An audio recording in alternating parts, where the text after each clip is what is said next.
concerns to the lives of people living along the contact line in eastern Ukraine, away from the public limelight. The mission negotiated local ceasefires, enabling repair works on critical civilian infrastructure, giving millions in eastern Ukraine access to fundamental services. It was an indispensable, impartial voice and the eyes and ears of participating states on the ground. Allow me to express our sincere condolences on the death of Marina Fanina, the SMM national member killed by shelling.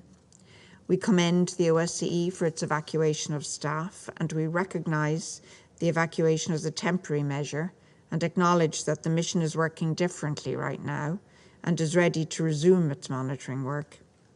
We stress the importance of an OSCE presence on the ground into the future.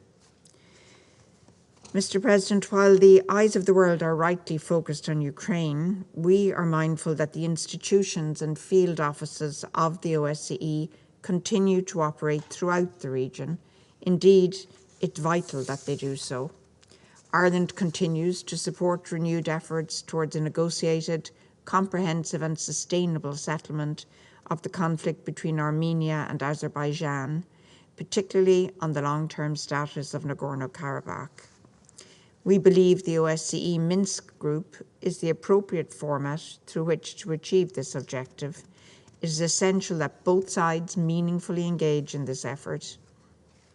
Ireland, together with our EU partners, stands ready to contribute to the intensification of negotiations in this format.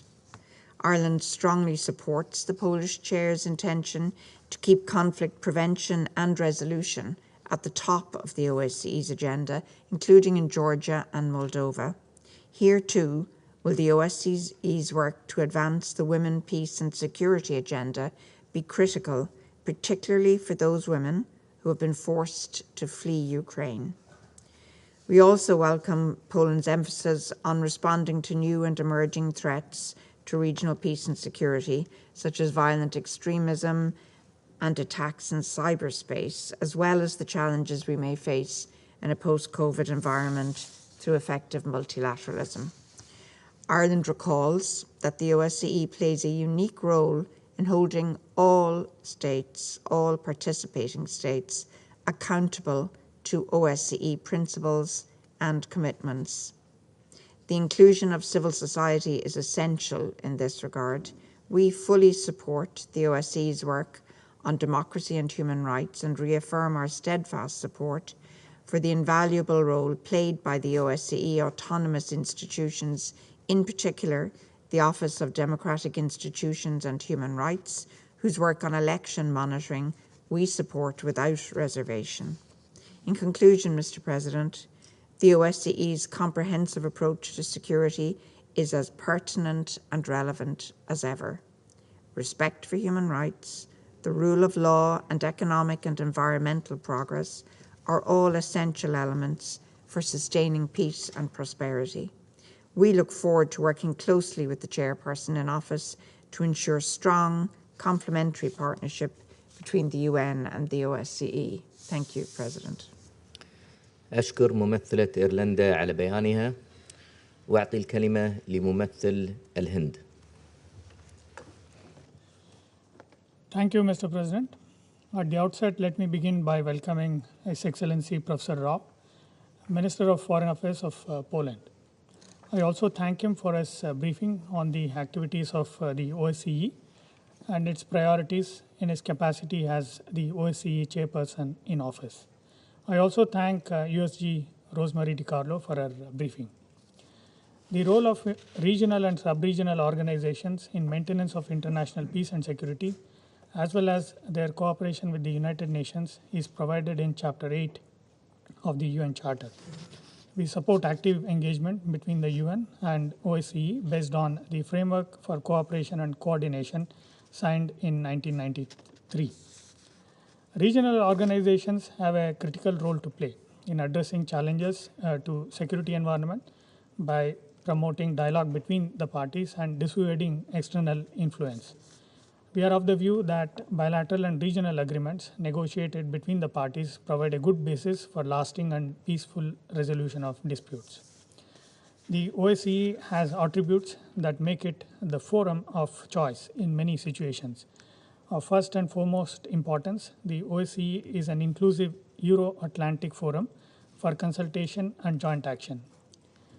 OSCE is a structured dialogue mechanism anchored in the guiding principles of transparency, collective ownership, inclusiveness, and respect for diverging views, is aimed at rebuilding trust in multilateralism amid renewed geopolitical rivalry in the OSCE area. The challenges confronting the OSCE community come from different sources. They include not only challenges to sovereignty, but threats to peace from ethnic tensions and violent separatism within states.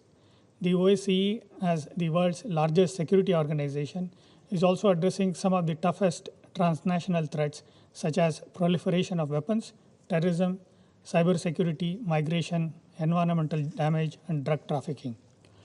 While noting the ongoing global counterterrorism efforts and contribution of OSCE, we would like to take this opportunity to reiterate the importance of this issue. OSCE was among the first regional organizations to strongly condemn the terrorist attack on Indian Parliament in 2001. OSCE needs to take into account such cross-border terrorist attacks and other new and emerging threats. In this context, the 8-point action plan on counterterrorism proposed by India's External Affairs Minister on 11th January 2021 while addressing the Council also merits serious consideration of the OSCE. OSCE has been playing an important role in facilitating implementation of package of measures across both sides of contact line in eastern Ukraine. However, recent developments in Ukraine and consequent deterioration of security situation have altered the functioning of the special monitoring mission.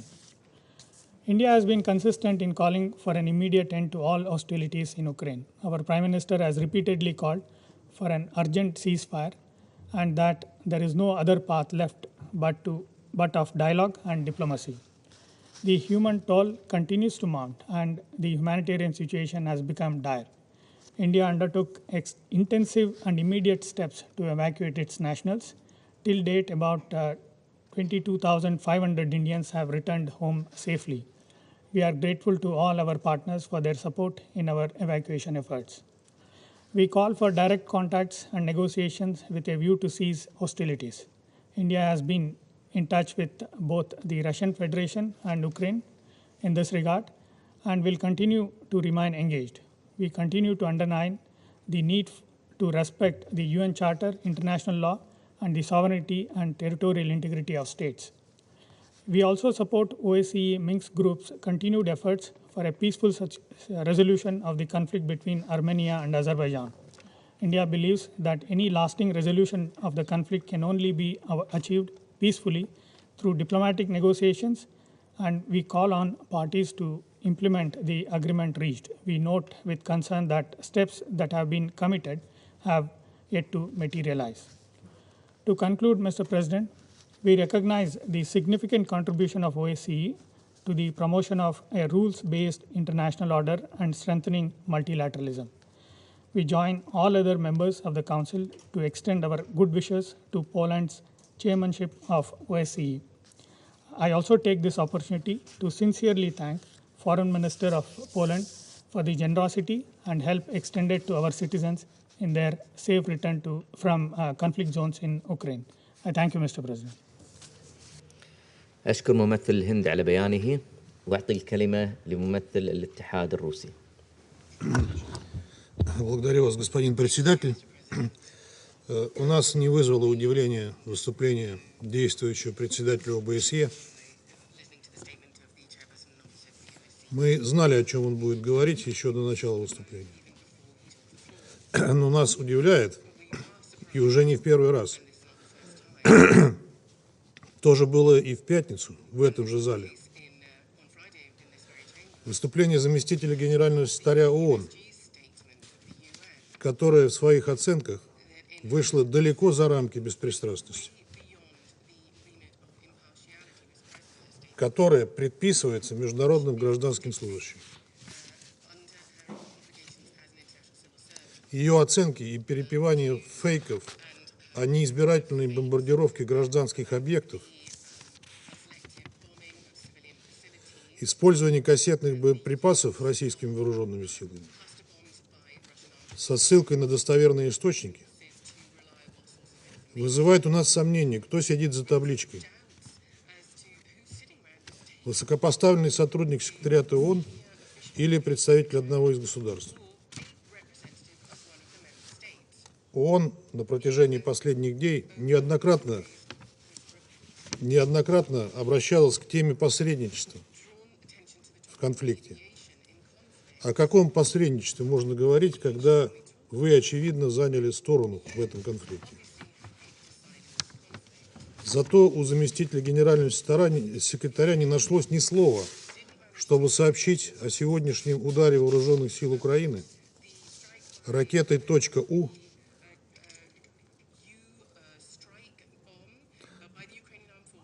начиненной кассетными боеприпасами по центру Донецка, в результате чего погибло 20 и ранено 35 мирных жителей.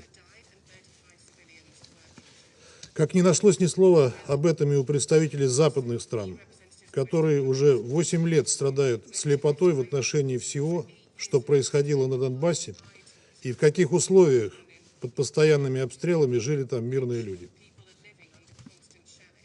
К сожалению, к этому причастна и ОБСЕ, которая заглаживала правду о преступлениях украинских ВСУ и националистов на Донбассе. Я хочу спросить своего американского коллегу. 13 тысяч человек, погибших, о которых он упомянул, погибших на Донбассе, тоже Россия убила? Вам разве не известно, кто большая часть этих несчастных? Большинство из них – это люди, которые погибли со стороны ДНР и ЛНР. Мой американский коллега упомянул о гибели в Ирпене журналиста Брента Рено, якобы от рук российских сил. Мы сожалеем о любых погибших в конфликте. Но хотел бы сделать два уточнения. Во-первых, он не журналист, это сразу же опровергла сама Нью-Йорк Таймс. А по интернету гуляет информация о том, что основной род его деятельности отнюдь не журналистика и филммейкинг. Это есть в открытом доступе.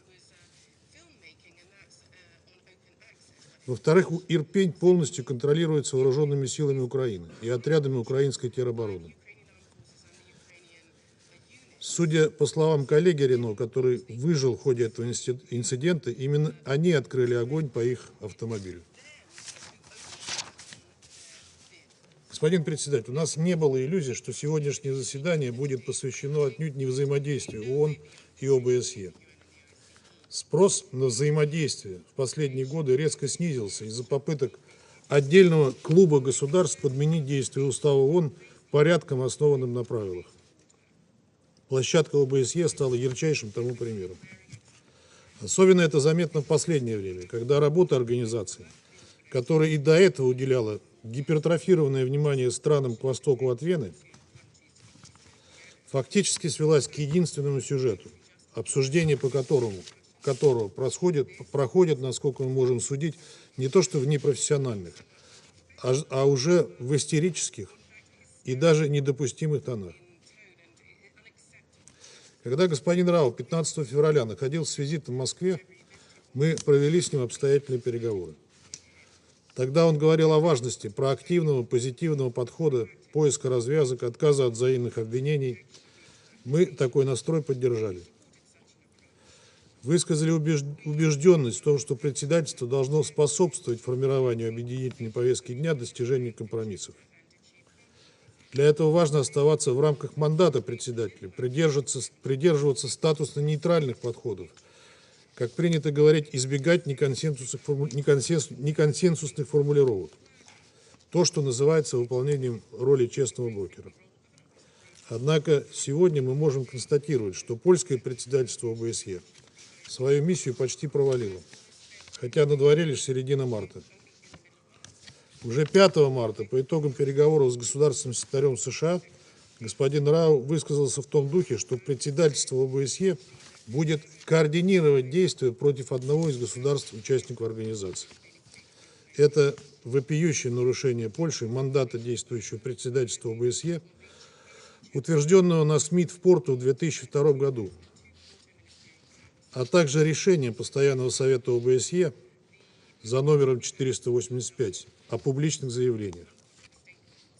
Смысл работы действующего председательства заключается именно в том, чтобы разрешать противоречия между государственными участниками, сближать позиции, но никак не в том, чтобы своими ангажированными шагами еще больше разжигать конфронтацию, а тем более возглавлять антироссийскую кампанию в ОБСЕ. Сегодня от господина Рау, а также ряда коллег мы услышали утверждение о том, что России якобы предлагали обсудить озабоченности по вопросам безопасности в ОБСЕ, но она отказалась. Это неправда.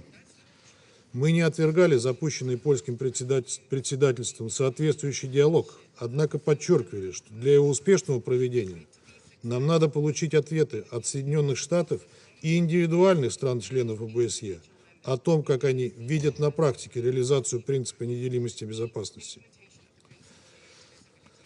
Поскольку мы получили только отписки, причем не от стран, а от Евросоюза и НАТО, к которым мы с этим вопросом не обращались.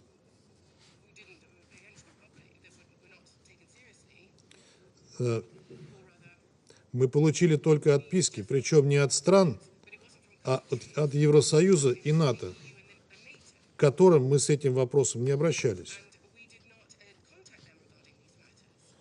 Говорить о том, что на площадке ОБСЕ запущен какой-то полезный диалог, это профанация. По вине наших западных коллег ОБСЕ пока не смогла справиться с решением важнейшей, судьбоносной по сути задачи – достичь единого понимания фундаментального для всей архитектуры европейской безопасности принципа неделимости этой самой безопасности. Этот принцип требует избегать каких-либо действий, которые будут укреплять чью-то безопасность в ущерб безопасности любой другой страны. Все это закреплено во многих документах ОБСЕ, начиная с 1994 года, когда был принят Кодекс поведения в военно-политической сфере. Затем на высшем уровне была одобрена Хартия европейской безопасности в Стамбуле в 1999 году. В декабре 2010 года на саммите ОБСЕ в Астане этот принцип был в развернутой форме недвусмысленно подтвержден. Вместо этого западным лагерем во главу угла было поставлено право любой страны выбирать себе союзы. А про то, что этого нельзя делать в ущерб безопасности других, наши коллеги предпочитали не вспоминать. А сегодня господин Рау сказал, что Россия требует для себя односторонних гарантий.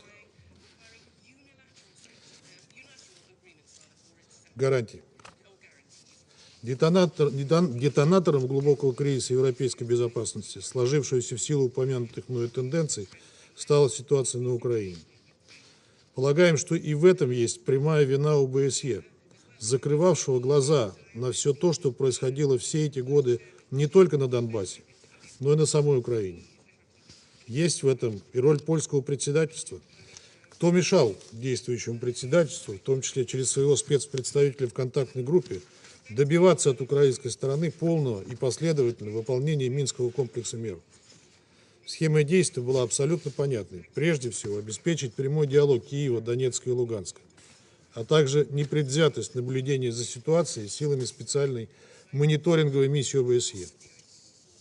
От ее руководства требовалось конструктивное рабочее взаимодействие с властями Донецка и Луганска, как предписывает мандат этой миссии, одобренный Постоянным советом ОБСЕ.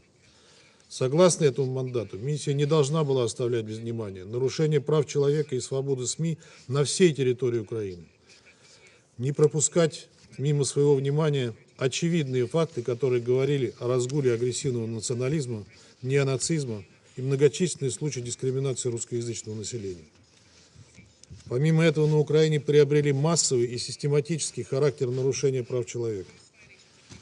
Были приняты дискриминационные законы о госязыке, образовании и коренных народах, направленные прежде всего против русского языка и многомиллионного русскоязычного населения. Вместо этого мы столкнулись с откровенным подыгрыванием со стороны ОБСЕ, включая польское председательство украинским властям. А те категорически отказывались от ключевого положения Минска, прямого диалога с Донбассом, предпочитая разговаривать с живущими там своими гражданами, своими же согражданами, языком пушек и обстрелов. Откровенно саботируя собственные обязательства, Киев сделал все, чтобы разрушить Минские соглашения.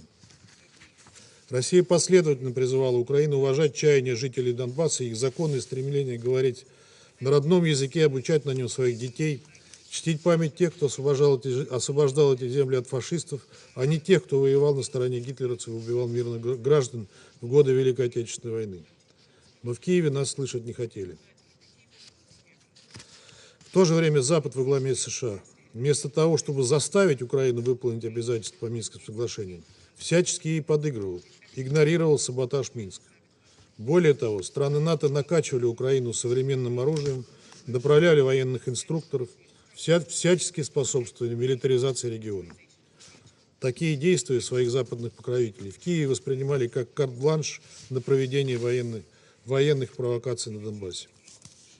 В конце января-февраля об отказе выполнять Минск в открытую заявило почти все высшее руководство Украины. Подтвердил нам это и украинский постпред в ходе заседания Совета Безопасности 17 февраля. После этого произошло резкое обострение ситуации вдоль всей линии соприкосновения. Фиксировались многочисленные факты нарушения режима прекращения огня. Снаряды разрушали дома мирных граждан, школы и другие объекты гражданской инфраструктуры. К сожалению, не обошлось без жертв. Существенно возросла угроза рецидива полномасштабных боевых действий образца 2014-2015 года. Население республик столкнулось с реальной угрозой прямого уничтожения киевскими властями. В нашу страну устремился поток беженцев. Как мы позже узнали из найденных у украинских военных в ходе нашей военной операции документов, у них был приказ начать военные действия против ЛНР и ДНР уже в марте. Копия этих документов есть на сайте Минобороны России. Наша операция помешала этим планам. Сейчас против России развязана масштабная информационная война. Разрушенные ВСУ и националистическими формированиями объекты в ДНР и ЛНР западные СМИ беззастенчиво выдают за последствия нашей военной операции на Украине, тиражируя фальшивые соглашения о якобы неизбирательных бомбардировках украинских городов. При этом уже без каких-либо попыток оправдания вводится цензура, причем тотальная, информационного пространства. В этих условиях получить объективную информацию о ходе военной операции, а также отличить откровенные фейки, вроде якобы обстрелянного Россией Мариупольского роддома, жителям западных государств весьма непросто. Поэтому тиражирование неправды с трибуны Совета Безопасности мы воспринимаем как сознательную провокацию наших западных коллег. В настоящее время главная угроза для мирных жителей Украины исходит от вооруженных формирований украинских националистов, которые развязали настоящий террор в отношении своих сограждан. Массово нарушается международное гуманитарное право и права человека. Националисты размещают танки, артиллерию и РСЗО прямо у стен детских садов и школ, оборудуют огневые позиции на крышах домов, прикрываются женщинами и детьми. Попавшие в плен российские военнослужащие подвергаются садистским пыткам. Украинские бандиты снимают эти пытки на видео. Киевский режим бравирует показной жестокостью. Из тюрем выпущено большое количество уголовников. Преступным решением киевского режима стала раздача десятков тысяч огнестрельного оружия неизвестно кому. Только в Киеве это больше 10 тысяч стволов. В городах Украины теперь бесчинствуют вооруженные банды мародеров и грабителей. Бандиты расстреливают простых граждан. Нами также фиксируется массовое применение киевским режимом начиненных фосфором боеприпасов, что, как известно, запрещено третьим протоколом Конвенции ООН о негуманном оружии 80-го года. О кассетных боеприпасах, используемых в ВСУ, сегодня использовавшихся и использованных в ВСУ сегодня в Донецке, я уже сказал. Это почему-то не привлекает внимания моих коллег. В этих условиях действующему председательству ОБСЕ в рамках одного из своих приоритетов помощи мирному населению, затронутому конфликтами, необходимо немедленно оказать политическую поддержку безопасной эвакуации гражданского населения из района боевых действий в ту сторону, в которую захотят выходить сами украинцы. Российские силы каждый день в одностороннем порядке открывают коридоры для выхода людей. Однако воспользоваться ими могут далеко не все. Киев не стесняется угрожать собственным гражданам, пытающимся выходить из городов. Господин председатель, не далее, чем 11 марта мы поднимали в Совете вопрос об американских биолабораториях на Украине. Не буду повторяться, хочу лишь еще раз предупредить об опасности попадания биоматериалов с опасными штаммами в руки украинских радикалов, которые, как показали последние дни, способны на самые бесчеловечные провокации против мирного населения украинских городов. Нам также поступают сообщения о возможных диверсиях в отношении объектов газотранспортной системы Украины. Кроме того, по имеющейся информации Минобороны России, украинские вооруженные формирования осуществляют активную подготовку к провокации с использованием отравляющих веществ для обвинения России в якобы применении химического оружия. Так, ночью 9 марта украинские националисты завезли в населенный пункт Золочев к северо-западу от Харькова около 80 тонн аммиака. А уже 10 марта украинские СМИ стали распространять информацию о способах защиты при химатаках. Так что в какую сторону развивается мысль, сомнений не остается. Тем более, что наши американские коллеги, как мы неоднократно слышали из уст представителей Соединенных Штатов в Совете, заранее подсказывают, на кого собираются возлагать вину за опасное развитие событий. Если до такой провокации, не дай бог, все-таки дойдет дело, не говорите, что мы вас не предупреждали. Господин председатель, в завершение своего выступления хотел бы призвать действующего председателя не допускать разрушения ОБСЕ. Важно не забывать, что в ее рамках обсуждается ряд других сюжетов, которые требуют от членов организации пристального внимания. В частности, в том, что касается мирного и всестороннего решения конфликта в Нагорном Карабахе, основную роль в котором играет Минская группа ОБСЕ. В нынешних условиях ОБСЕ остается едва ли не единственной площадкой, где возможен общеевропейский диалог. Необходимо задуматься об исторических последствиях действий, нацеленных на подрыв и каких-либо перспектив сотрудничества в интересах безопасности всех стран, расположенных на европейском континенте. Благодарю вас. أشكر ممثل الاتحاد الروسي على بيانه. سأدلي الآن ببيان بصفتي ممثل الإمارات العربية المتحدة. أود بداية أن أشكر كلا من معالي السيد زبيغنييف راو وزير خارجية بولندا ورئيس منظمة الأمن والتعاون في أوروبا لعام 2022 ووكيلة الأمين العام للشؤون السياسية وبناء السلام السيدة روزماري دي كارلو على إحاطتهما الوافيتين. تدعم دولة الإمارات دور المنظمات الإقليمية في إيجاد حلول سلمية للنزاعات، وذلك في ضوء معرفة هذه المنظمات بالأوضاع والمواقف الإقليمية بشكل أشمل، وقدرتها على إيجاد أرضية مشتركة لإحلال الأمن والسلام الإقليميين. وكون الدول الأعضاء في المنظمات الإقليمية من أول المتأثرين بالأبعاد الأمنية والاقتصادية والإنسانية لأزمات المنطقة، فإن الأخذ بمشاغلها يخدم هدف الوصول لحلول شاملة وواقعية. وقد أتى القرار 1631 لمجلس الأمن ليترجم دور هذه المنظمات ويطور سبل تعاون الأمم المتحدة معها لصون السلم والأمن الدوليين. وفي هذا السياق يسعدني أن نرى الأمم المتحدة تعزز علاقاتها مع مختلف المنظمات الإقليمية، ومنها منظمة الأمن والتعاون في أوروبا التي لها باع طويل في العمل على حل الصراعات وتهدئة التوترات في أوروبا.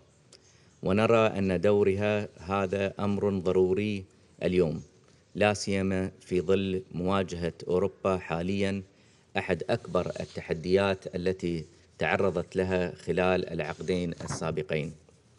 وفي ظل الأحداث التي تعصف بأوروبا في الوقت الحالي والتي نتابعها بقلق شديد، يمكن الاستفادة من خبرات المنظمة وجهودها في الوساطة لإيجاد حل للصراع في أوكرانيا. كما يكتسب دور المنظمة أهميته في ظل استمرار تدهور الأوضاع الأمنية والإنسانية التي تلقي بظلالها على الأوضاع في المنطقة، لا سيما مع تزايد أعداد اللاجئين إلى 2.5 مليون بحثاً عن الأمان بعيداً من مناطق الصراع. كما أن دور المنظمة في معالجة التداعيات الناجمة عن هذا الصراع مهم، ليس فقط على المستوى الإقليمي ولكن أيضاً على المستوى الدولي، إذ أن استمرار الأزمة وتفاقمها يهدد الأمن الغذائي بعد توقف تصدير القمح من أوكرانيا، والتي تعد من أكبر 5 مصدرين للقمح في العالم ومصدر هام للقمح المرسل لبرنامج الغذائي العالمي. وسيؤثر ذلك بالأخص على الدول النامية التي تعتمد على واردات القمح وسط ارتفاع الأسعار عالمياً.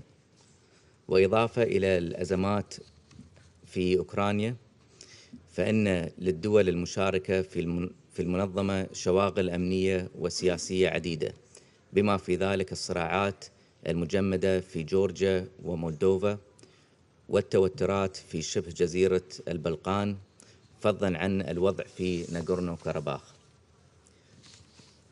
وفيما يتطلب حل هذه التوترات دبلوماسية متزنة تقوم على رؤية شاملة تغلب لغة الحوار وتهدف لمعالجة الاختلافات القائمة، فإننا نعول على دور منظمة الأمن والتعاون في أوروبا وخبرتها في الوساطة، والمساعي الحميدة لرئيس المنظمة لإيجاد حلول دبلوماسية لأزمات المنطقة، بحيث ترتكز على مبادئ سيادة الدول واستقلالها وسلامة أراضيها، وبما يخدم صون الأمن والاستقرار الإقليميين. كذلك نشيد بأولويات رئيس المنظمة، ومنها التأكيد على ضرورة الامتثال للمبادئ الأساسية للعلاقات السلمية بين الدول، اتساقاً بما ورد في ميثاق الأمم المتحدة ووثيقة هلسنكي الختامية وغيرها من الاتفاقيات الدولية ذات الصلة. وختاماً، تشيد بلادي بالدور الهام الذي تلعبه منظمة الأمن والتعاون في أوروبا باعتبارها مؤسسة جامعة لمختلف الآراء والشواغل في المنطقة، وعليه فإن بلادي تتطلع لاستمرار وتعزيز التعاون بين الأمم المتحدة والمنظمة لصون السلم والأمن الإقليميين والدوليين. أستأنف مهامي كرئيس للمجلس. أعطي الكلمة الآن لمعالي السيد زبيغنييف راو للرد على التعليقات التي أبديت.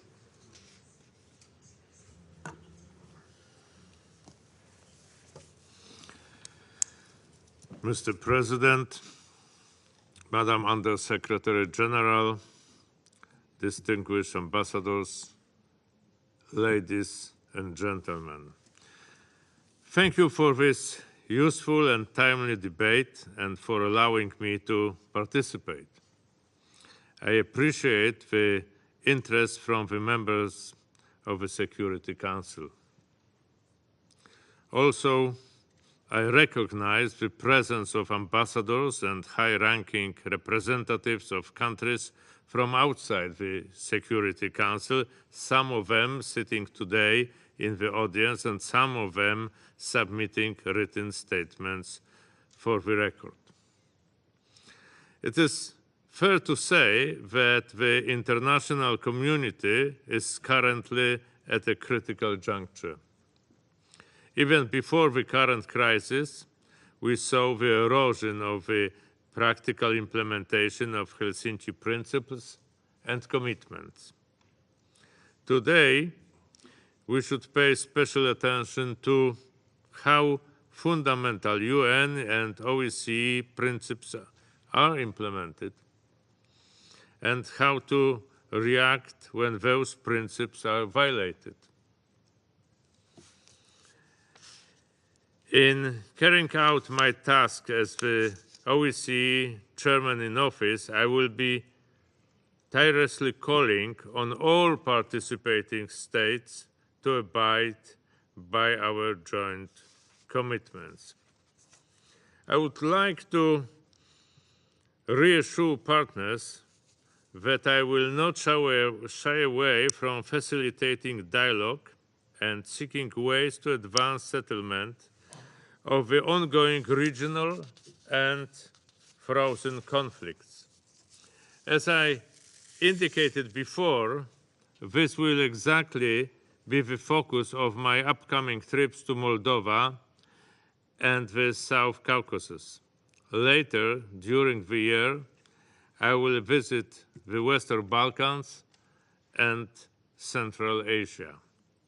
The ongoing non-compliance by a OSCE participating state may complicate this effort. However, I will do my best to attentively listen to all partners to promote our joint principles and commitments. We will continue to show unwavering support for the sovereignty and territorial integrity of Georgia within its internationally recognized borders. We are determined to keep the conflict around Abkhazia and South Ossetia high on the OSCE agenda, as well as seek possibilities to support the communities affected by the conflict. I will make even greater efforts to increase the involvement of the OSCE, the Minsk Group, and its co-chairs in resolving the dispute between Azerbaijan and Armenia. We encourage Armenia and Azerbaijan to engage in dialogue aimed at contributing to security, stability, and prosperity in the region. In conclusion, let me reiterate that only by reverting to UN and OSCE principles, we will be able to ease tensions and prevent military conflicts in the future. Thank you. أشكر معالي السيد راو على ما قدمه. أعطي الكلمة الآن لممثل أوكرانيا.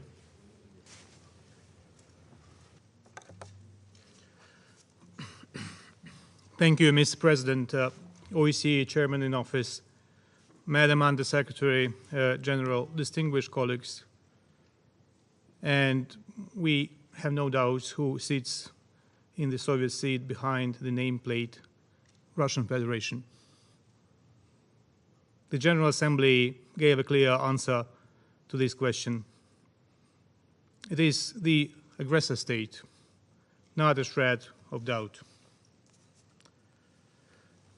I would like to start with expressing my gratitude to the OSCE Chairman-in-Office for his briefing, and in particular for his clear qualification of the Russian actions against Ukraine as unprovoked and unjustified aggression, which runs counter both the UN Charter and the Helsinki Final Act, all OSCE commitments and principles.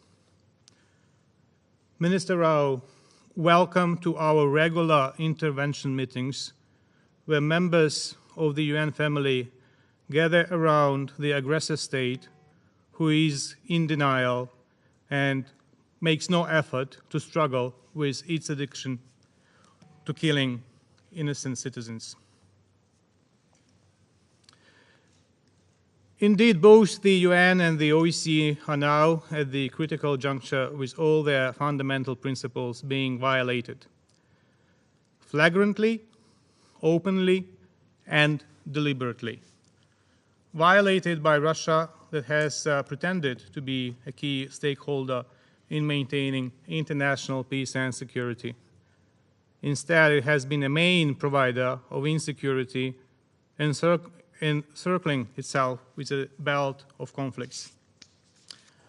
On the 24th of February, Russia went even further, launching an aggressive war against Ukraine, the war that serves an illustration of what the UN founding members, and Russia was not in their list, I remind, tried to save succeeding generations from.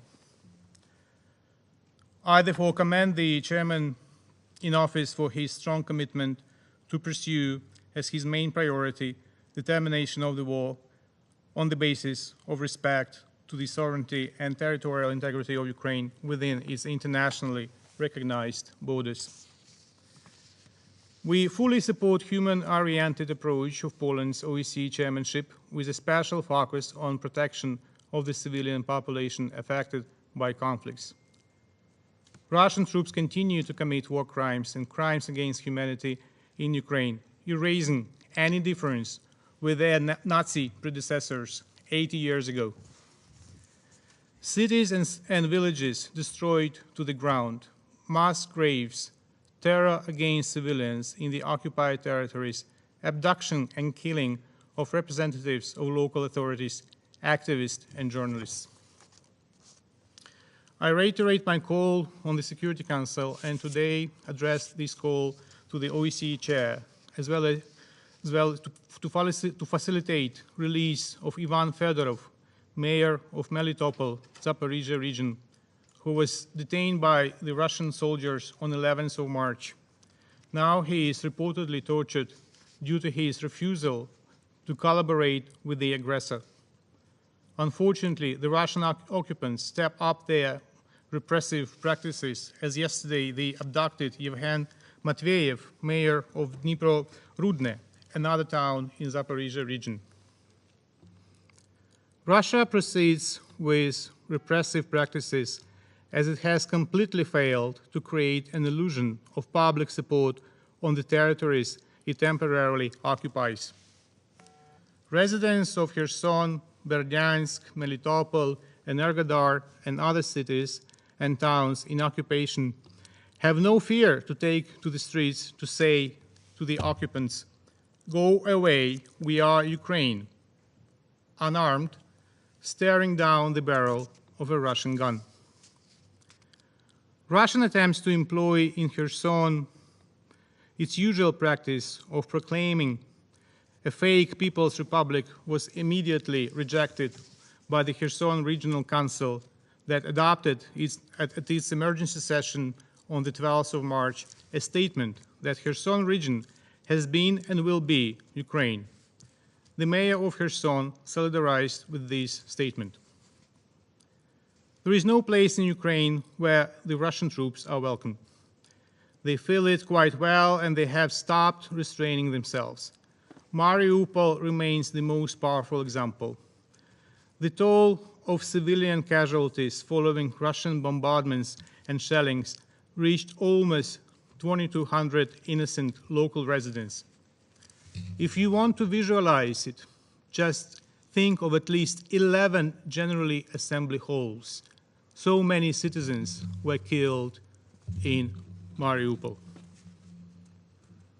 Early on Sunday morning, Russian rockets struck the Yavoriv International Peacekeeping and Security Center.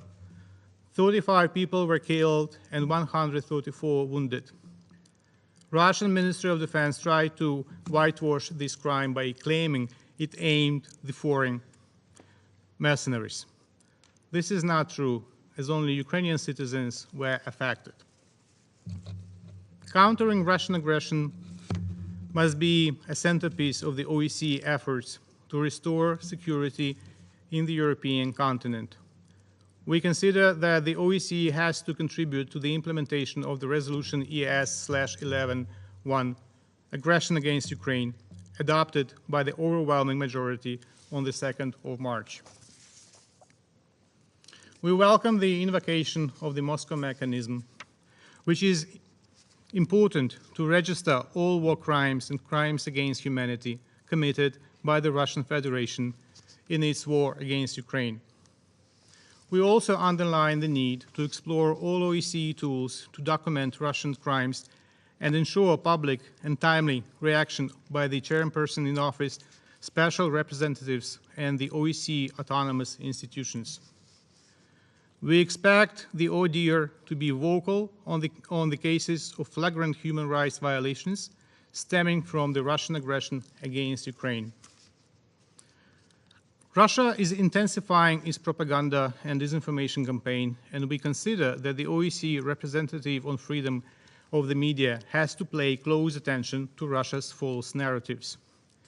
We appreciate her strong stance against violations against journalists, which remains an element of the Russian aggression. We note her condemnation of killing of Brent Renaud, a US filmmaker and journalist, in Irpin on the 13th of March. I quote, "He is another casualty of the horrible ongoing Russian invasion in Ukraine, and his death is a blow to media freedom," end of quote. I also express our profound condolences to the relatives of Ms. Maria Fenina of SMM, who was killed by the aggressor. Strong and clear position by the High Commissioner for National Minorities on dire conditions of national minorities in Ukraine stemming from the Russian invasion remains long overdue. He also has to be proactive on rebutting Russia's propaganda fakes. We also look forward to extending the OSCE SMM mandate for another year. It would be a powerful message of the OSCE engagement with Ukraine. I would like to thank at this point the Undersecretary General Rosemarie DiCarlo for her very principled position, for her being a very strong member of the Secretary General's team. And on this occasion, I would like to quote the Secretary General's statement that he made less than an hour ago, and I quote, "Ukraine is on fire. The country is being decimated before the eyes of the world. The impact on civilians is reaching terrifying proportions. Countless innocent people, including women and children, have been killed. After being hit by Russian forces, roads, airports, and schools lie in ruins.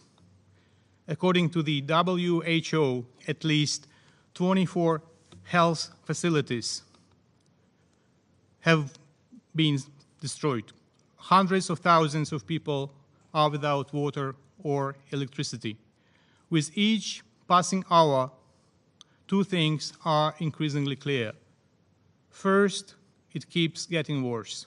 Second, whatever the outcome, this war will have no winners, only losers." Then the Secretary General also wisely said, "Yet there is another dimension of this conflict that gets obscured. This war goes far beyond Ukraine. It is also an assault on the world's most vulnerable people and countries. While war reigns over Ukraine, a sword of Damocles hangs over the global economy, especially the developing world. Even before the conflict, developing countries were struggling to recover from the pandemic, with record inflation, rising interest rates, and looming debt burdens. Their ability to respond has been erased by exponential increases in the cost of financing. Now, their bread basket, that's Ukraine, is being bombed." End of quote. Dear colleagues, what is happening now is not only about Ukraine's survival. Unlike Putin and his henchmen, Ukraine will survive the Russian invasion. It's about survival of both the UN and the OSCE. And it is about deputinization of Russia and its gradual returning to the tenets of international law in the post-Putin era. The Putin's regime nears its end. At the same time, it has inflicted such a heavy damage on the Russian society that it would take decades to bring Russia back to at least the level of democracy it achieved in the 90s of the past century. In fact, Moscow required 15 years to cover distance between formal signing of the Helsinki Final Act and conscious choice to be a part of building a new Europe as envisaged in the 1990 Paris Charter. Eventually, Moscow failed. And yet we deem that now the OSCE should play a special role in getting ready to support post-Putin Russia on its future path back to the family of democratic nations under new leadership, with new ambassadors and new representatives. It's not an easy task, but we will not be able to break the vicious circle of violence without restoring respect by Russia of the fundamental principles enshrined in the Helsinki Final Act. I therefore call upon the OSCE Chair and the OSCE autonomous institutions to start considering the modalities of work with post-Putin Russia, as there will be no automatic return to normalcy, neither here in New York nor in the OSCE. And I thank you. أشكر ممثل أوكرانيا على بيانه. لم يعد هناك أسماء أخرى مدرجة على قائمة المتحدثين. رفعت الجلسة.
Let you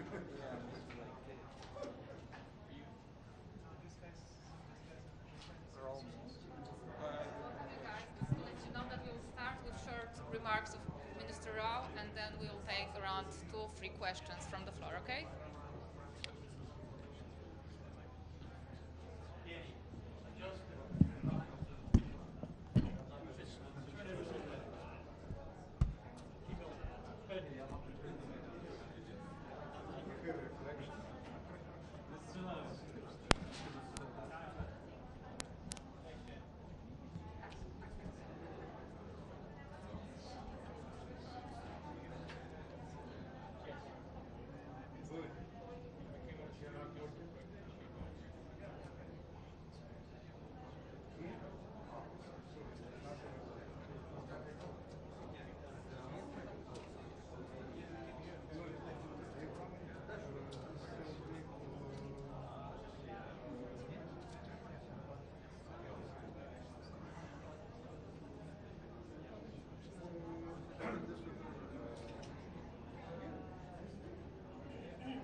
Okay.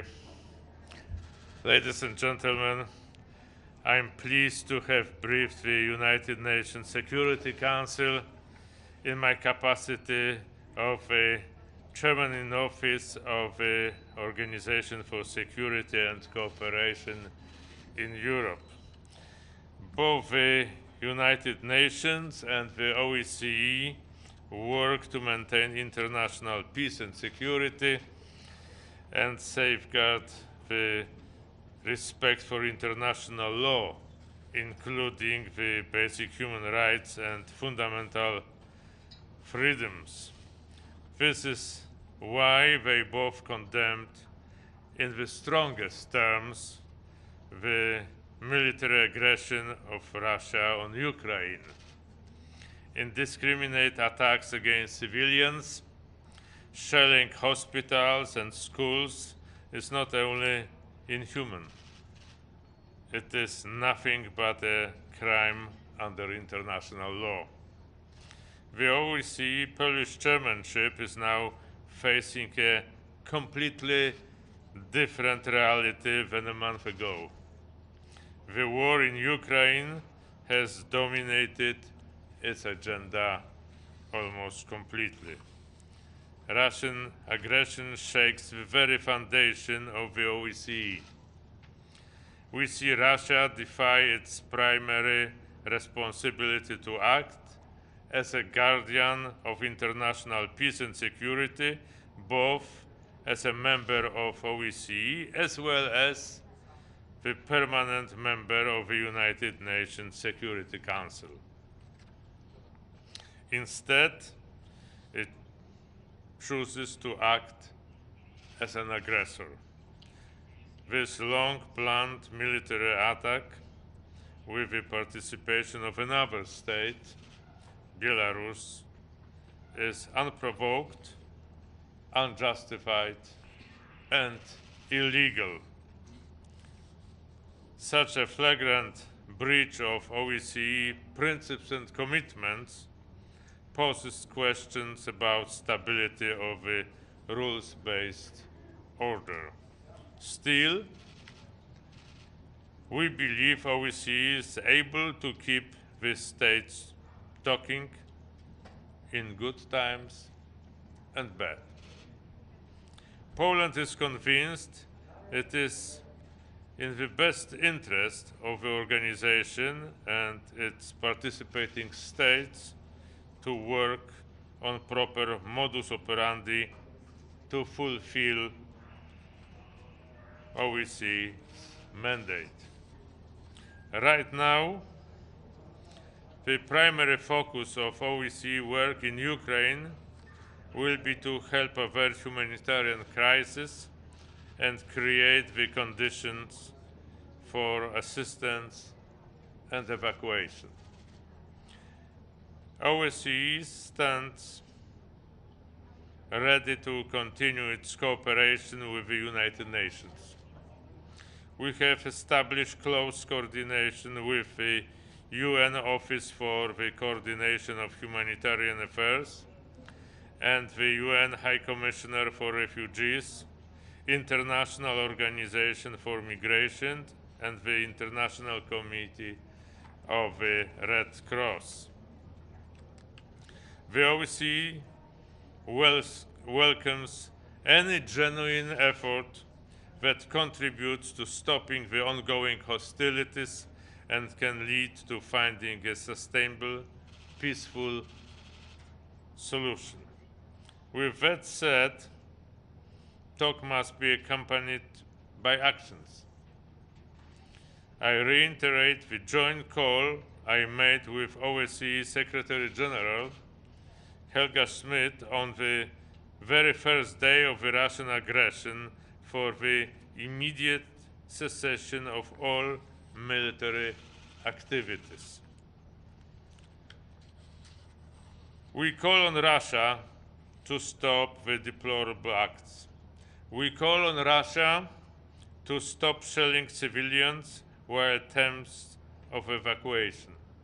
We call on Russia to stop shelling and dropping bombs on homes, hospitals, and streets full of innocent people, most of whom are children and women. We call on Russia to honor its international obligations and commitments. Any sustainable political solution must fully respect sovereignty, territorial integrity, and independence of Ukraine within its international recognized borders. Finally, we call on Russia to engage in a meaningful and substantial dialogue to seek a peaceful solution to the current crisis. The door to diplomacy is still open. Thank you. Thank you. Thank you very much, Minister Rau. It's Pamela Falk from CBS News. You have accommodated so many refugees. At what point is that a problem for Poland? How many can you take in, and what do you need to do that? Thank you. Ma'am, I must say that we used to host 1.5 million people before this crisis. So the Ukrainians who visited us and who decided to stay with us were living, working, studying, and learning in Poland. Since the beginning of aggression, we have received 1.6 million Ukrainians. the overwhelming majority of them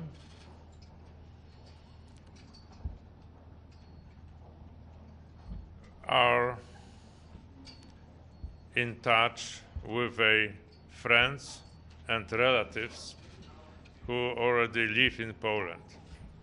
But the Polish government is assisting the help, spontaneous support of Polish society that is being extended to them. So we have just adopted the Bill of Law that gives all the privileges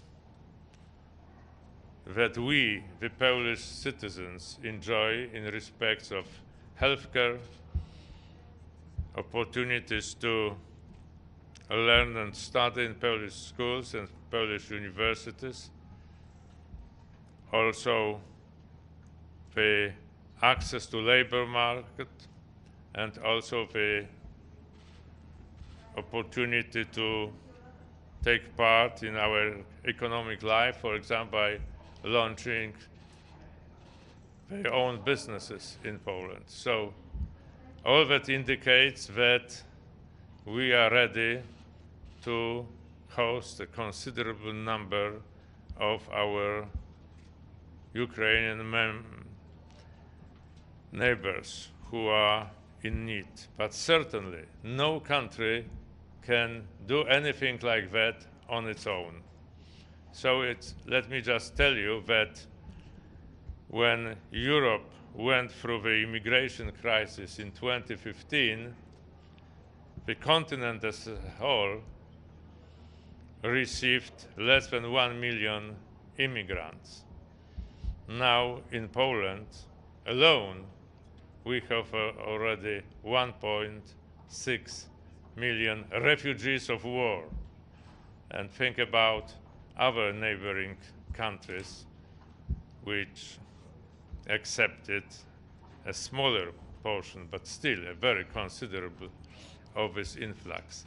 So it's more than obvious that, as I said, there is no country in the world that can handle this kind of humanitarian crisis on its own.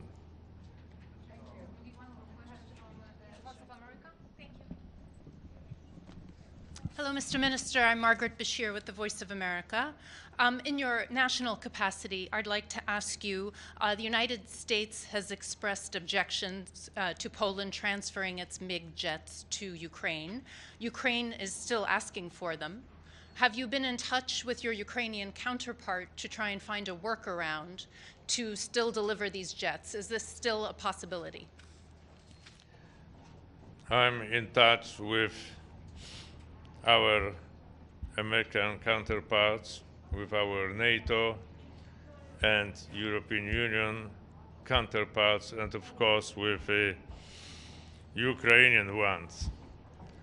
As far as your question is concerned, I can only say that this kind of decision has to be made by the NATO alliance as a whole, but not one member state, because the impact of this kind of decision is going to affect the alliance as a whole. So there is no one single NATO member who could make this decision for the rest of the alliance. Thank you. Thank you very much. We will conclude here. Thank you very much, Minister. And thank you, ladies and gentlemen. Bye-bye.